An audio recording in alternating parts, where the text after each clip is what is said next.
Good morning. I've been reading a fascinating book. Yuval Harari, he's got a few out there. Sapiens is a great book. I'm reading his 21 Thoughts for the 21st Century right now. Brilliant book. He's a great thinker.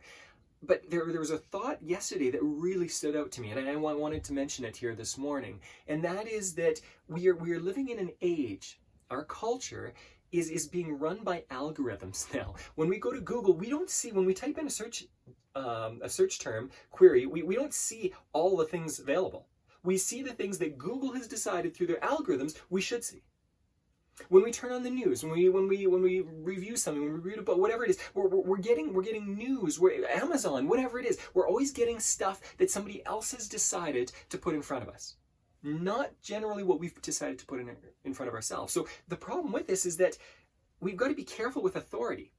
Where do we learn? Where do we grow? What is our best options in any given scenario? Well, that's becoming more and more difficult.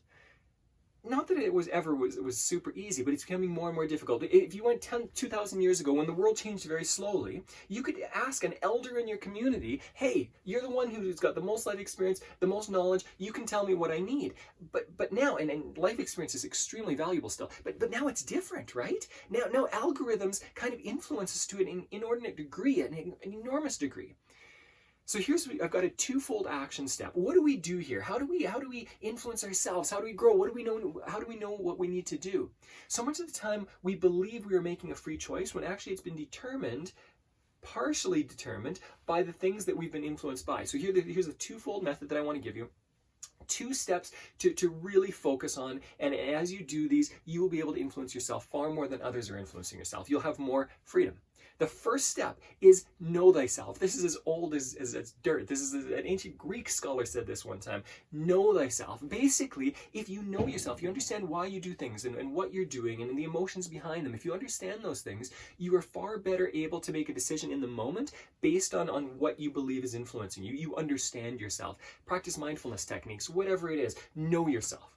Secondly, influence yourself about what you want to do on a consistent basis. So you review your why, review your mission statement, review your goals, review your focus items for that week. Review these things constantly so that the billboards of this world, the commercials of this world are not influencing us more, the news outlets are not influencing us more than we're influencing ourselves. If we focus on ourselves and what we want consistently and look at it over and over and over again, that's what our mind will gravitate towards. It will search out answers to the questions that we're asking our own mind. So twofold method, I'm going to go over it really quickly. Number 1 is know yourself intimately, emotionally, and know why you do things and how you do things and then your patterns. And then secondly, start influencing yourself.